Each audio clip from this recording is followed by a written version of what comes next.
This video is brought to you by NordVPN. The European economy is having a tough time at the moment. While inflation has come down a bit, it's still above the ECB's target, and growth is stagnant. But one of the more underappreciated issues in the EU economy is unemployment, especially in southern Europe, and especially among young people. While overall unemployment has come down in the past few years, it's way higher in southern Europe, and young people have been particularly affected. So in this video, we'll take a look at Southern Europe's youth unemployment crisis, the economic conditions and structural factors that have created it, and whether things could improve. Before we start, if you haven't already, please consider subscribing and ringing the bell to stay in the loop and be notified when we release new videos. Let's start with the data. Unemployment in the EU is by far the highest in Spain and Greece at over 11%, followed by Italy at nearly 8%.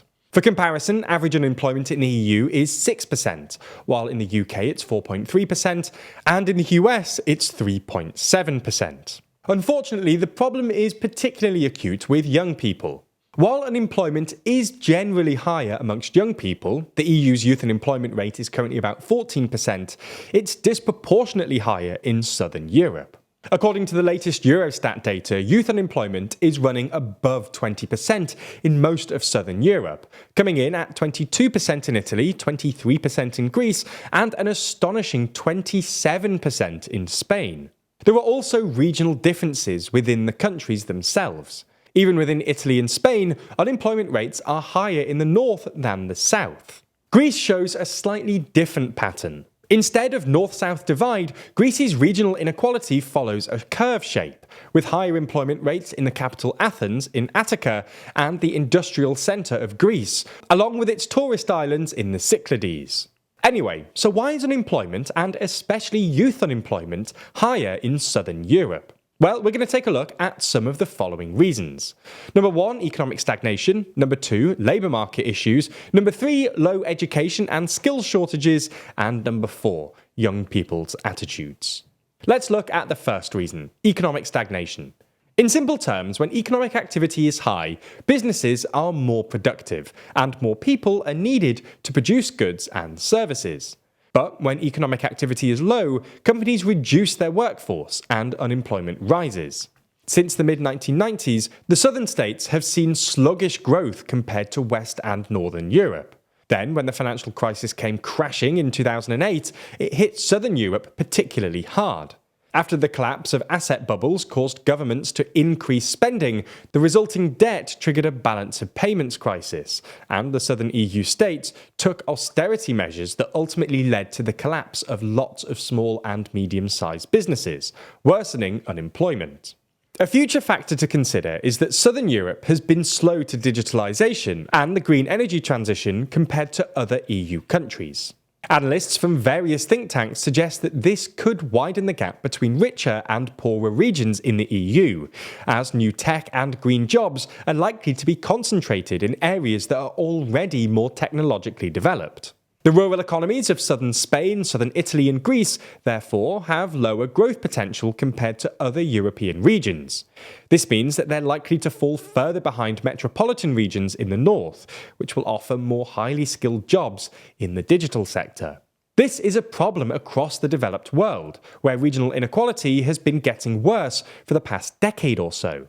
Now, our second reason is issues with the labour market. Spain, Italy and Greece have strict employment regulations which cause hiring and firing costs to be higher. This means that small and medium-sized businesses are reluctant to hire risky new workers on full-time contracts. Because of this, temporary contracts are common in Spain and Italy, but employers have little incentive to train workers, slowing down their professional development.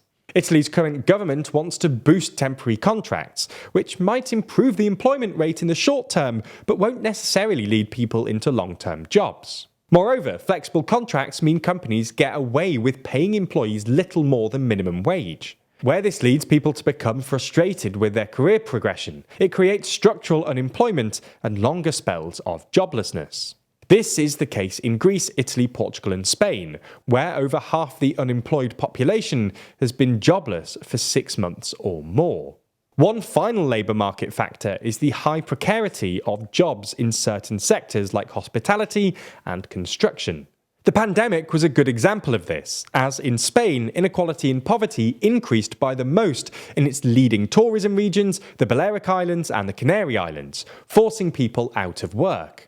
While tourism has bounced back since the pandemic, there are still around 400,000 hospitality vacancies across southern Europe, as many workers who lost their jobs decided to switch to more resilient sectors. Moving on to our third reason now, which is low education and skills shortages. In Portugal, Spain and Italy, 35 to 40% of those aged between 25 and 64 have only a lower secondary school education or less, compared with around 17% in Germany or France. But studying to university level in Spain or Italy doesn't necessarily lead to good jobs either, as few public universities rank high internationally. They have weak links to the job market, and courses aren't geared towards things like research projects, work placements, or internships.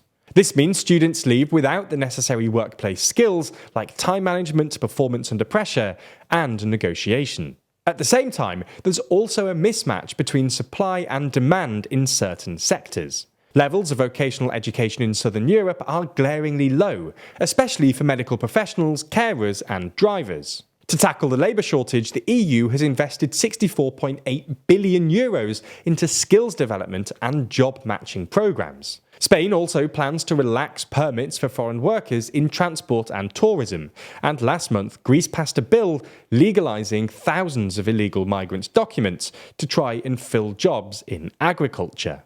Finally, we should mention young people's attitudes. High youth unemployment leads to structural unemployment, and Spain, Italy and Greece also have the highest rate of unemployed 15 to 24-year-olds in the OECD. As we discussed in our recent video, young Europeans in Spain, Italy and Greece are living with their parents for longer, which makes it harder for them to get a good job. But young people are also more pessimistic about career prospects in these countries. Temporary contracts, low wages and poor security for young workers, who are often the first to lose their jobs in a crisis, all lead to more pessimism about the future, making them less likely to seek a job at all. So is it all bad news then? Or could southern Europe close the unemployment gap with the north? Well, one silver lining, at least from southern Europe's perspective, is that it looks like the EU is doing more to address regional inequality. Southern European states received a larger than expected chunk of money from the EU's pandemic recovery funds. And in general, it looks like the EU is slowly moving towards some sort of fiscal union. Southern EU countries have also made good progress fixing the structural problems caused by high unemployment, such as poor skill development, workplace regulations, low labour migration, and the low resilience of certain sectors. Ultimately, while economic inequality within the EU is a difficult problem to solve, as it garners more attention, there's at least cause for hope. Whatever the future may hold, it will always be important to keep yourself safe online. Fortunately, when it comes to your digital safety, NordVPN has your back. It's an unfortunate reality that online scams and phishing attacks are on the rise, with us constantly bombarded by annoying notifications and emails that we forgot we even signed up to. It's easy to click the wrong link. One seemingly innocent link can compromise security and bring things crashing down. With the protection of NordVPN though, you can use their threat protection feature to identify potentially suspicious links. Even if you reached a suspicious website, NordVPN's data encryption tools would protect you and your data against a number of other attacks, such as malicious man-in-the-middle breaches. But if things do go wrong, NordVPN's dark web monitoring is always scanning for your compromised details across the entire internet, and can even notify you before you even notice anything's gone wrong. So if you want to securely connect to that free Wi-Fi at your local coffee shop without worrying about someone trying to take a peek at your personal data, you can sign up for a 2-year plan with a massive discount and 4 months free at nordvpn.com/TLDR. We've been told that sometimes our viewers just open a new tab and type in the URL themselves, and while we're certainly glad that you're using the service, you only get the discount and support the channel through that link. So if you wish to get the discount and support independent journalism further, make sure you sign up using our link. That's nordvpn.com/TLDR. Thanks for your support.